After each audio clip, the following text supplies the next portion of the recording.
Hello and welcome to another Key Smash Studios video. Today we're going to be doing a quick video on how to do an easy way to time in the Unity engine.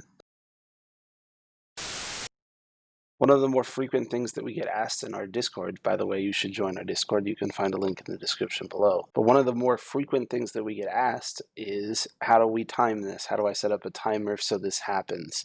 And there's a number of ways to do it. Some of them are really complicated, but this one is very easy, so I thought I'd make a video so we could post that whenever somebody does ask this. So in this scene, I've set up a traffic light. I have 6 blocks, a red, a yellow, a green, and then I also have an off version if I disable all 3 of those. And I've set this up so we can have a quick little way to demonstrate how a traffic light would work. I've also created a script. I haven't done any of the timing bit yet, but at the start I set the traffic light to green, and then I have these functions that are swap green, yellow, and red, and I want to have a way that I can swap between them really easily. So obviously this is very time-based, and I wanted to figure out a way that we could do that. And luckily there is a very easy way to do that.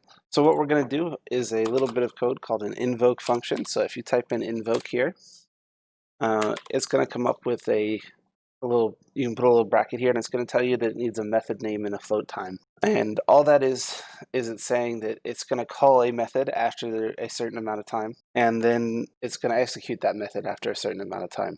We are swapping off of green here, so I have a function called swap green, which takes green, turns it off, and then turns on yellow, and that's exactly what we want. So we're going to call this function, it's called swap green, and we're going to say after 4 seconds, we would like that function to happen. So then we come down here to swap green. So this is when the traffic light swaps to yellow. So how long do we want it to stay at yellow? So after this code happens, we want to do, again, another invoke function, and we're going to swap yellow this time.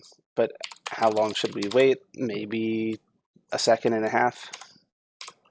So let's do a 1.5 second delay that it's yellow. So now we're here. We execute this code 1.5 seconds later. Yellow turns off, red turns on. How long should we stay red? Let's do another 4 seconds. Obviously not perfect real world times, but we don't need to sit here for 1.5 minutes to see if it worked. So now after we swap to yellow, we want to swap to red. So we're going to type in swap red, and we'll do that at 4 seconds. So 4 seconds later, we go to swap red, red turns off, and green turns active again.